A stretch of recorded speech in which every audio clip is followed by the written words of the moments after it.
Bangladesh, Bharat, Myanmar সহ বিশ্বের বিভিন্ন দেশে পাওয়া যায় ইলিশ। তবে সমুদ্র থেকে নদীর ইলিশ বেশি সুস্বাদু। বিশেষ করে বাংলাদেশের পদ্মা নদীর ইলিশের কোনো বিকল্প নেই। তাই তো দেশে এবং বিদেশে পদ্মা নদীর ইলিশের কদর অনেক বেশি।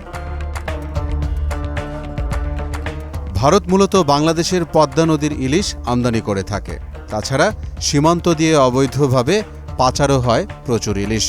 এসব কারণে বাংলাদেশের জনগণকে বেশি দাম দিয়ে সামুদ্রিক ইলিশ খেতে হয়, যা পদ্মার ইলিশের মতো সুস্বাদু নয়, আর অনেকে খেতেও পারে না। এবার অন্তর্বর্তীকালীন সরকারের ভারতে ৩,০০০ টন ইলিশ রপ্তানির সিদ্ধান্তে এর পক্ষে বিপক্ষে সরগরম সোশ্যাল মিডিয়া। অন্তর্বর্তীকালীন সরকার মৌসুমের শুরু থেকে ভারতে ইলিশ রপ্তানির ঘোর বিরোধী ছিলেন। তবে শেষ পর্যন্ত এমন সিদ্ধান্তে সোশ্যাল অ্যাক্টিভিস্টদের মাঝে ক্ষোভের সঞ্চার হয়েছে। ইলিশ পাঠানোর খবরে সামাজিক যোগাযোগ মাধ্যমে সরকারের সমালোচনায় রীতিমতো ঝড় বয়ে যায়।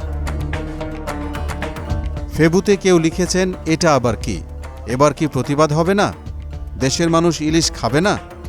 কেউ আবার লিখেছেন, পূজা উপলক্ষে গত বছর ইন্ডিয়াতে ইলিশ দেওয়া হয়েছিল ১,৩০০ টন, এবার ইলিশ যাচ্ছে ৩,০০০ টন, ডাবলের চেয়ে বেশি। কথা ছিল এবার ইন্ডিয়াকে ১ কেজি ইলিশও দেয়া হবে না। এসব পোস্টের কমেন্টে অনেকে লিখেছেন, আমার তেলাপিয়া ও পাঙ্গাস মাছ প্রিয়, ইলিশের খবর আমি রাখি না। তবে সরকারের এমন সিদ্ধান্ত ভারত প্রীতি নাকি উদারনীতি, তা নিয়েও চলছে আলোচনা সমালোচনা।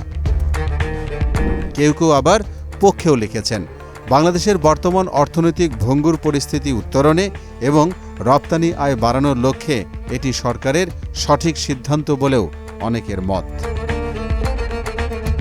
মোহাম্মদ আলিউল্লাহ, মোহনা ডিজিটাল।